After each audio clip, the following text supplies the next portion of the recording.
Hey everybody, welcome back to the channel. I've got a special guest, Andy Schechman. How you doing, brother? Chris, it's great to see you, buddy. It's been too long. I'm great, man. It was nice to see you in person, actually, in Vancouver a couple weeks ago, but good to be back here on the show. I appreciate you having me. Absolutely. Well, this information is starting to roll out. I did a video the day about Wyoming passing uh, a bill that would allow people to pay their taxes in physical precious metals. And I want to talk about that. And there's some noise in the comments and in the community about, well, that's just a way for them to confiscate. Well, hold up a minute, and we'll talk around that. But what is your thoughts on being accepted as legal tender? Because that's, to me, in my opinion, that's like the first step. Take taxes off of it, and we'll accept it as payment for taxes. That's like, whoa, it's new to me.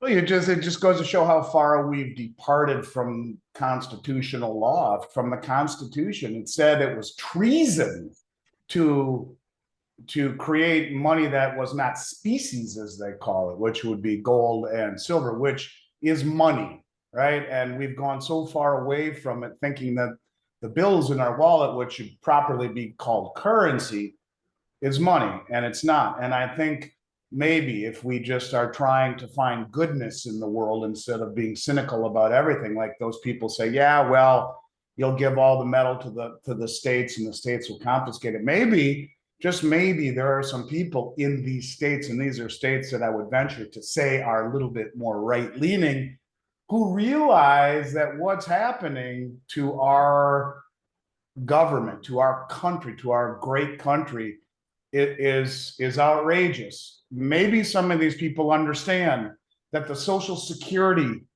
funding deficit just increased in 2022 from 71 trillion to 75.9 trillion, underfunded, filled with IOUs, where they tell us in 10 years or less it will be gone. Maybe they realize that we live in a country where student loans are a liability to you and me, but to the government, it constitutes an asset. In fact, 38.4% of the federal assets, their largest asset.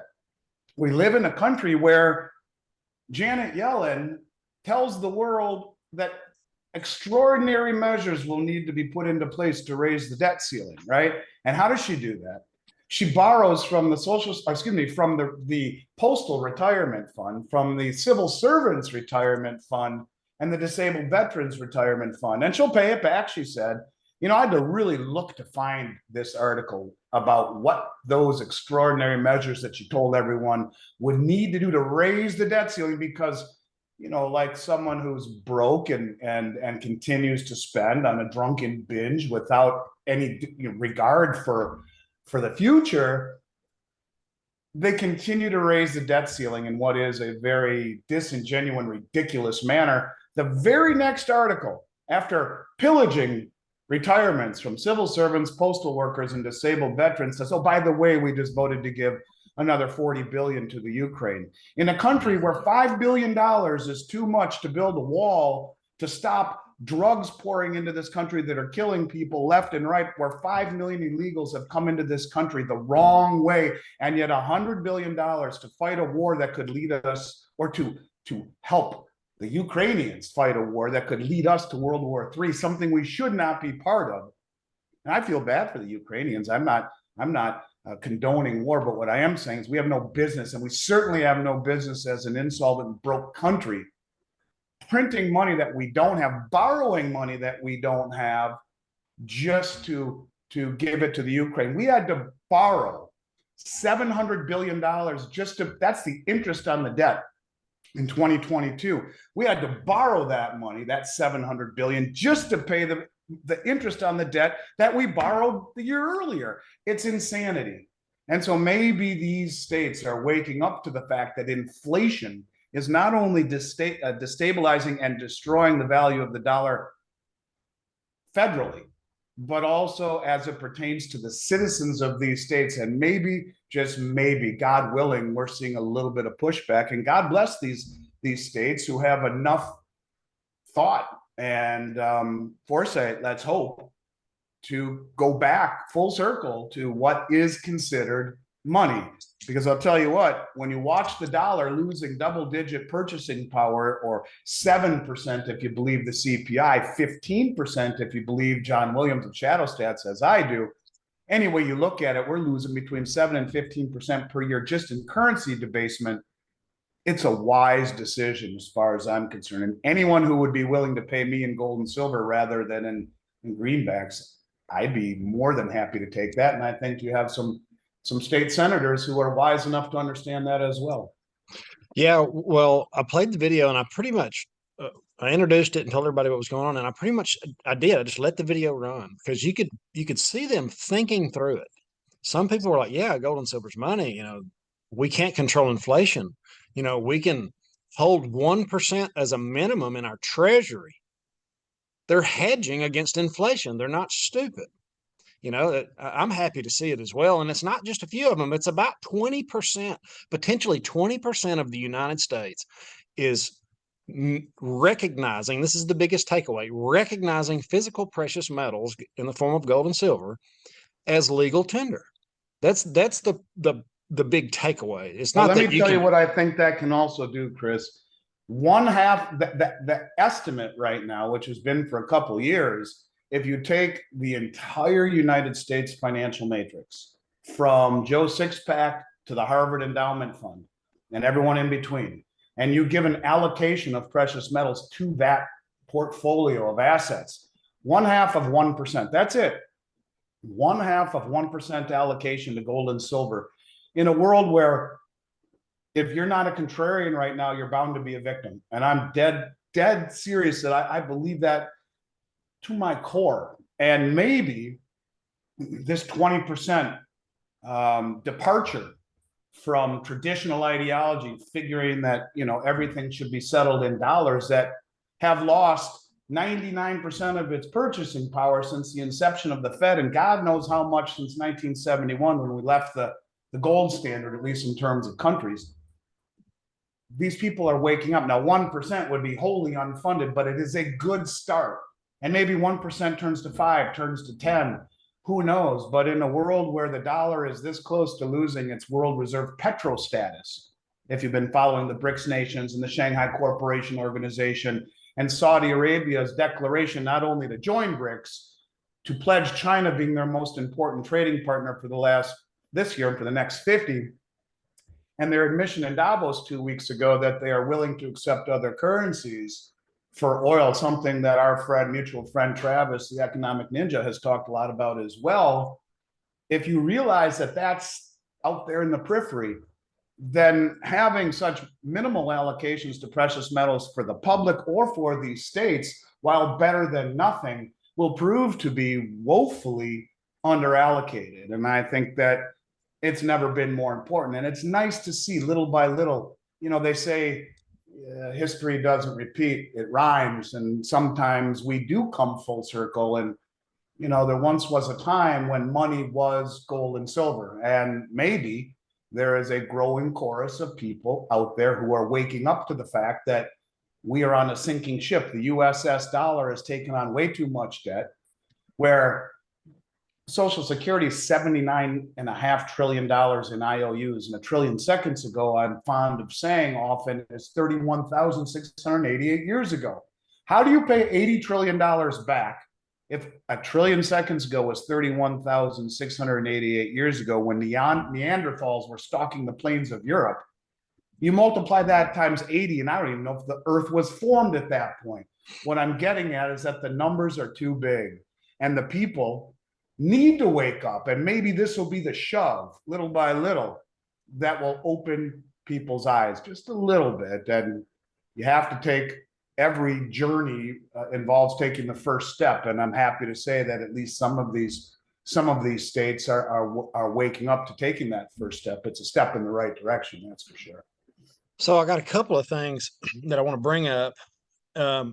So if a state allocates 1%, which according to Missouri, from what I understand, that would mean about $900,000 in precious metals.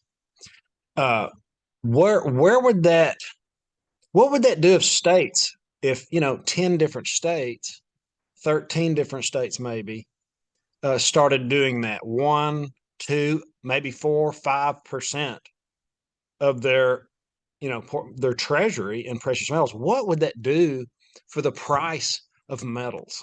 More importantly, what would it do for the supply? Supply. And That's right. You're you right. know, we've seen a trend over the last couple of years of the biggest money in the world, and I would argue the money closest to the information that is involved in the suppression of the paper price has been draining the exchanges. The London Metals Exchange said that if the deliveries in 2023 are reminiscent of what they were in 2022, there'll be no silver left.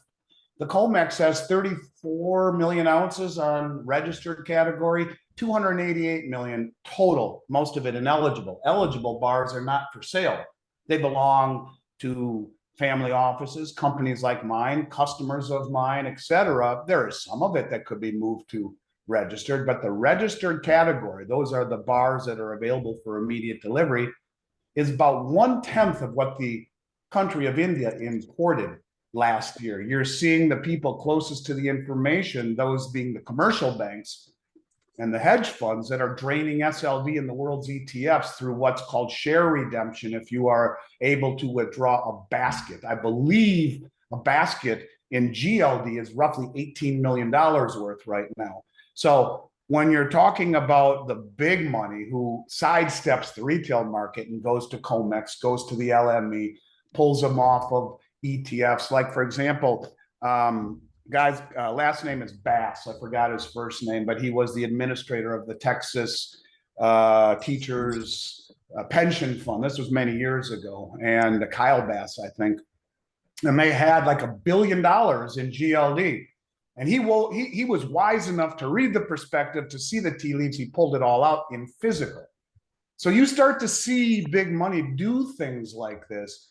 Not only will the investment demand quickly ratchet up the price, but it will also wreak havoc on what I believe ultimately will be the Achilles heel of this market, and that is lack of available inventory, which right now is the best inventory I've seen in 4 years, but for the last 3 really defined the market: high premiums, long delivery delays, and bare shelves. So that is with 0.5% of the public buying metal, and maybe that increased by a couple of points, 0.6, 0.7, who knows, because it was greater. We saw an expansion into the mainstream since Silver Squeeze, a little bit, not a huge one, but a little bit. But what happens when governments start doing this and their citizens start doing this, and it becomes more of a trend?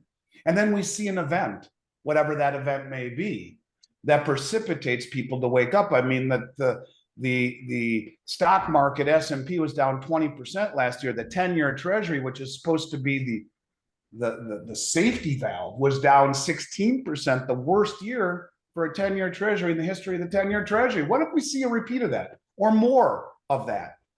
At some point, you see this awakening, which people like you and I and Travis and others that we associate with and have learned from as a cooperative group, we've all been early, and we wonder why people haven't seen what we see.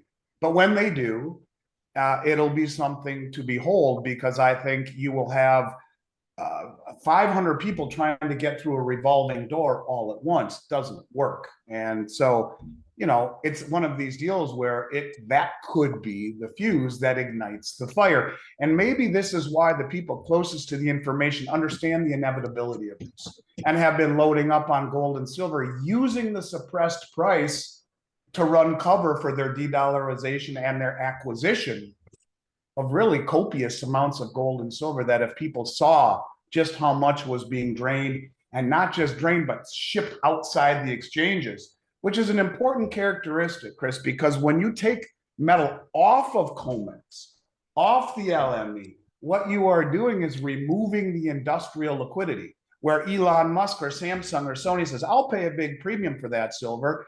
If it leaves the ecosystem, it's not coming back. It's a one-way ticket, because to get it back in there is costly, and to reassay it is costly. Once it leaves the chain of custody of the exchange, it loses that liquidity.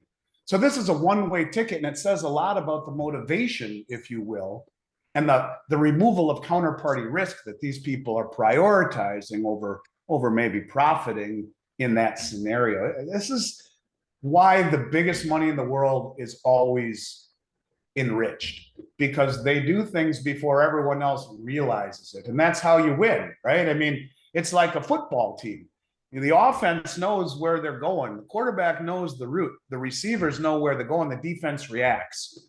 And the defense, the people in this country are reacting too slowly. It's a layup. So I don't know. I guess we'll have to see. But I have great optimism in hearing that these two states, on top of a few others like Utah, are waking up to what real money is and what money is in the Constitution, which was considered treason to deviate from that. So we have been rather treasonous as a country for the better part of almost 100 years, actually 90 years this year. So there you go. It's something for us all to be optimistic, cautiously optimistic about, as far as I'm concerned. Okay, so once you, it's like you said, that's the biggest takeaway from when I started into this business, is how people have a hard time seeing it. You know, they're worrying about if they can eat it or not, and really simple things like that. And, you know, we try to guide people and let them see it for themselves. But once you see it, you can't unsee it. Once you notice, you know, you're dealing with fake paper that means little. It's supposed to be backed by gold, and it's not. It's completely unconstitutional. You know, you'll wake up and be like, wow, why wasn't I doing this before?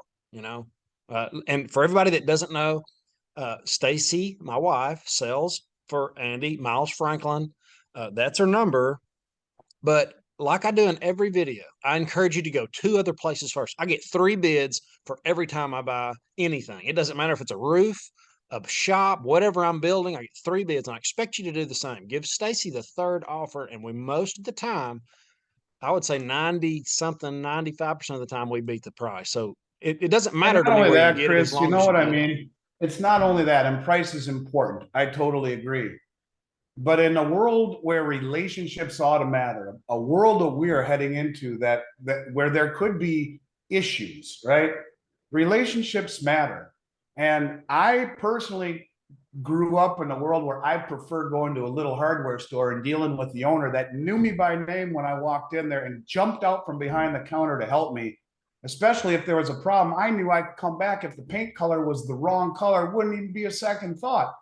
Going into Home Depot, I may save some money, but look for someone to help you. When you finally do, they say, I don't know. So my point is, I'm not casting a shadow over internet companies who are focused on price and price alone. But what I am saying, and one of the things that Stacey excels at, and everyone at my company, is accessibility and accountability. And you never realize how important that is until there's a problem. And yeah, I do think price is important. We're selling a commodity, right? You don't go to a McDonald's in your hometown and then one in the next town, and the hamburger is $1 more just because it's in another town. No, the prices of the commodity should be the same or real close, right? McDonald's case, they're going to be the same, but in this case, they should be real close. But the intangibles, our reputation, our license and accreditation, our bonding, our U.S. Mint accreditation, and Stacey, someone who will be there when you need her, especially if there's a problem, that has to count for something. And I personally will tell you that in my mind, I would choose accountability, relationship, friendship, and the comfort of knowing someone's got my back. Not just when I'm buying, but when I'm selling, or if there's a problem or something happens within my family or whatever it may be. Sure. I think there's something to be said for that. And Well, your character as well, there's something to be said for that. So just like I have to bring this up because, look, there's a lot of crooks in this space, and I was on the phone 2 days ago with one, and I said, hey, okay, you know, you called me. How much can you get me a monster box for? That's simple. That's my question. He could not tell me. He said, how much money do you have to spend? I said, that's not the question. I'm asking you how much a monster box is. Well, we don't really sell precious metals like that. So finally, I beat it out of him. He's being disrespectful and really condescending and talking to me like I don't know anything, which he doesn't know me. And no, I have a channel that's pretty much around gold and silver and, you know, sound money and news. But so well, when I finally got out of him, it was $1,000 more than Stacey's price. Everything he had, he was pushing Silver Eagle rays that were $70 a piece, minted in 2022, pushing them like there was no tomorrow. And I shot a bunch of holes in that, and finally I just hung up on it. And Well, that's Chris, the that's kind of because this is a federally non-regulated industry. Now, Miles Franklin happens to be one of the only major companies in America that is licensed and bonded due to the bonding and licensing requirements in the state of Minnesota. It removes that type of behavior, but this is an industry that is known for that. Unfortunately, it's a stigma we've had to fight my whole career because you have no governmental oversight like the SEC, who would come in and say that that's price gouging, that's illegal, strip you of your license or fine you. And so unfortunately, those are the issues that we have to deal with. Now, there are a lot of good companies out there who are also very competitive in price. But here again, relationships to me are really very, very important. And I think people should remember where we all came from and how important relationships are to you in your personal life. Who's to say relationships shouldn't be just as important to you in your financial life? You have a relationship with your doctor, with your accountant, with your lawyer. Why not have one with the people whom you're transacting your life savings with? And that's one of the reasons why we're so happy to have you and Stacey on the team, and never have given it a second thought. In fact, that was the reason that before I even really knew Stacey, but knowing you and just talking to her on the phone a few times, it was a slam dunk for me. You're a person of integrity and honor. And that, to me, in a world of craziness and chaos, is something that I think people should put a premium on. I think priorities get upside down when we only focus on price. And that's not to say we're not going to be super competitive, but be careful what you wish for sometimes when you get the lowest price. I always say to someone, if you're fighting for your life in a court of law, are you going to find the least expensive attorney? Are you going to find someone that's got your back and understands both sides of the argument and is conversant in this case, in economics and geopolitical events and this industry and represents very well? And without even getting into what Stacey's previous career was, she is of the highest moral character. And for those out there that are working with her, I'm sure they already know that. Yeah. So there's a few more things I want to bring up about what's going on in Missouri, and I thought this was outstanding. I really, and you're going to love it. So the price for the precious metals to be, paid in your taxes, if you feel like doing that, whatever. I don't expect anybody to give their precious metals in the form of taxes. I expect you to give fake fiat currency, the same thing they give us. Okay, make that plain and clear. But the price will be calculated by spot price plus market premium. So the state's saying, okay, yeah, we'll take you precious metal as a form of payment, and we'll do it by the spot price and the market premium. So that's a win-win. We're talking about dealing with precious metals. So that's really cool. And one more thing is in the bill that's going on in Missouri. It's called the SB 100. I'll put a link in the description to it so everybody can kind of go through it, because this is history. We're reclaiming real money. It's really cool. The bill, there's an amendment in the bill that says you cannot force CBDCs on somebody. There's another amendment that says no confiscation. No, there will. I got notes all over the place. There's I can't remember the exact wording, but there's a confiscation clause in there where the state cannot come confiscate your precious metals. There's a lot of good things going on in these conservative states that are really extremely bullish for physical precious metals, and it's just mind-boggling. It's not on every news station. Chris, you know what? We live in a world where no one trusts our government anymore, and this will hopefully usher back in the realization that there are good people out there who have had enough of watching our country, our great country, being as if it's a systematic breakup of this country or everything that this country stood for is being broken. And I I think maybe there are some good people out there who are finally realizing that, and God bless them for doing that. I think it's long overdue. We are looking at a period of time where, they're talking about they forecast our national debt to be more than 500% of gross domestic product. That puts us as a banana republic, right? That puts us as a broke, insolvent country. And so when you realize that, maybe these people actually realize that we are heading down a road of unsustainability, and they're trying to separate themselves from the craziness that is the federal government, who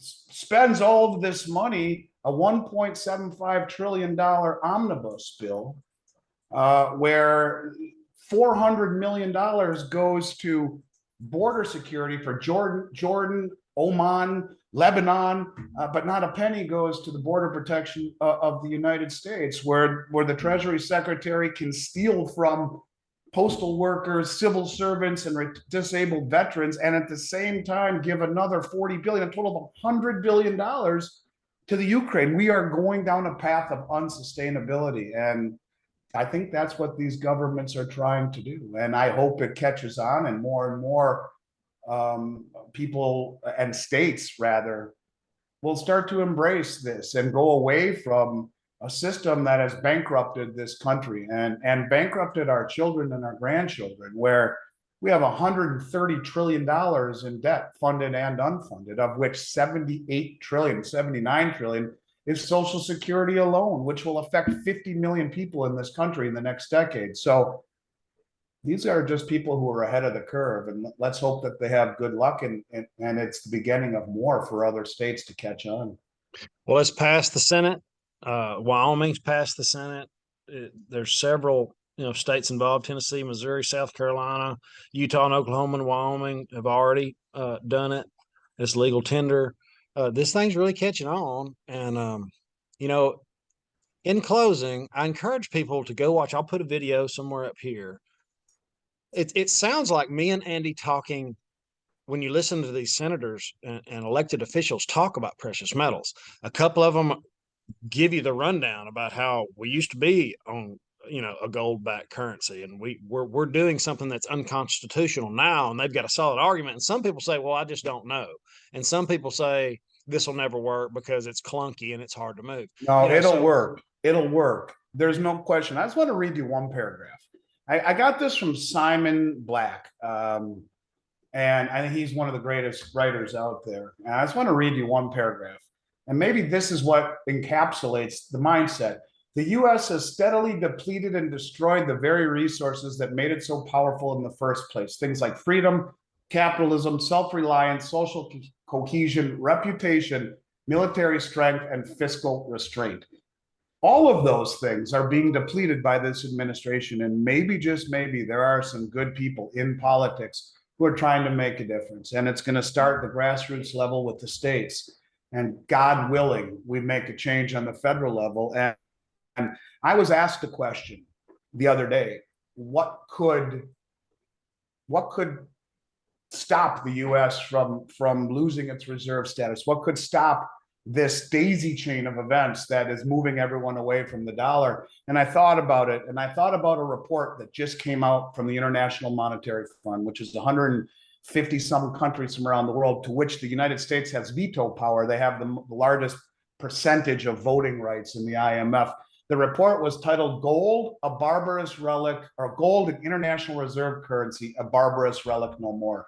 And I thought, well, maybe, just maybe, on a federal level, they go back to the way it used to be, and they issue a gold-backed currency. Now, maybe it's a central bank digital currency, who knows, but pegged to gold. All I'm simply saying is that if we want any chance of having a currency that is not going to be written about in history books and hanging from a frame in the Smithsonian, we have to do something that employs fiscal restraint. And this is a great step in the right direction. And I thank you for alerting me to it. I wasn't aware of either of these two bills passing the Senate.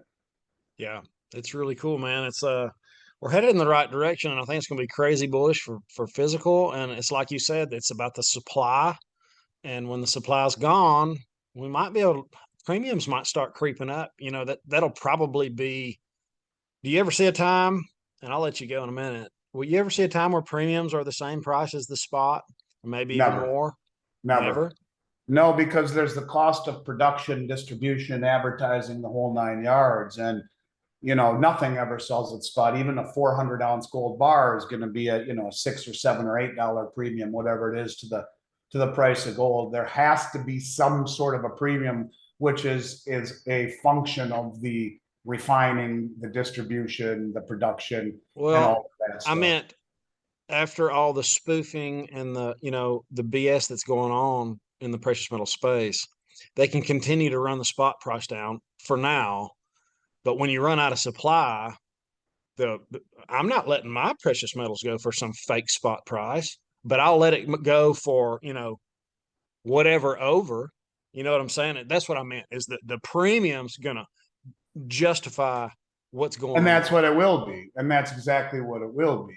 Is, supplying the premium is not just a function of production, distribution, and advertising. It's also a larger function of supply and demand. And we've seen that in particular with the Silver Eagles over the last few years, where we've seen premiums almost 100% of the price, because that was the demand and the lack of supply, where they made 14 or 15 million Silver Eagles last year. I remember years where they were making 40 and 50 million. We had two clients this year that each of them bought over 1 million ounces of silver in one purchase. And, that's on a percentage basis. If you take 2 million out of 14 million, you're talking what, 15% of all the Silver Eagles that were made were gobbled up by two clients. That's not that's not ramping up production. And I think that, yeah, I mean, that will happen, where more and more people are chasing fewer and fewer items. That's price inflation, and that will be a function of premium as well, not just what it costs to bring it from a planchet or a round, stamp it and turn it into a coin. All of that cost, yeah, that's the minimum cost. But what's it really worth if you buy a gun and you need bullets to protect your family, and there's only one box of bullets left for 100 people who want it? What's that box of bullets worth? It's the same thing. It's just a matter of how much is out there and what the demand is. And right now there's more supply than there is demand for some strange reason. I think that can revert and flip pretty darn quick. It's worth the price somebody is willing to pay. As is everything. That's right. Well, Andy, I appreciate you coming on. I'm glad I was able to. We need to show do you this something more often. I say that to you every time. We're both busy, but I appreciate you and Stacey. I like what you're doing. I know a lot of people comment to me about what you're doing in your shows, so I'd like to come back more frequently. Whenever you need me, let me know. And by the way, I'll mention, since we're here, that this week's special for Miles Franklin, our 2022 Silver Maple Leafs, at $3 and, pardon me for 1 second, $3.40 over the price of silver. They were $5 an ounce more just a month or two ago. So it's as good of a buy as I've seen in quite some time. Any of your listeners out there are looking for a hell of a deal on the sovereign coin, the purest silver coin in the world. They come in sealed boxes of 500, tubes of 25, and $3.40 over the price of silver while supplies last. While supplies last is a really good way to leave off. All right, brother. Well, have an awesome day. And guys, thank you so much for being here. Hit the like button on your way out. If you like this kind of content, subscribe. And if you want to be notified, hit the bell. And I'm going to keep it coming. So thanks for coming on, Andy. We'll see you in the next one. Got it, brother. Stay well. Later.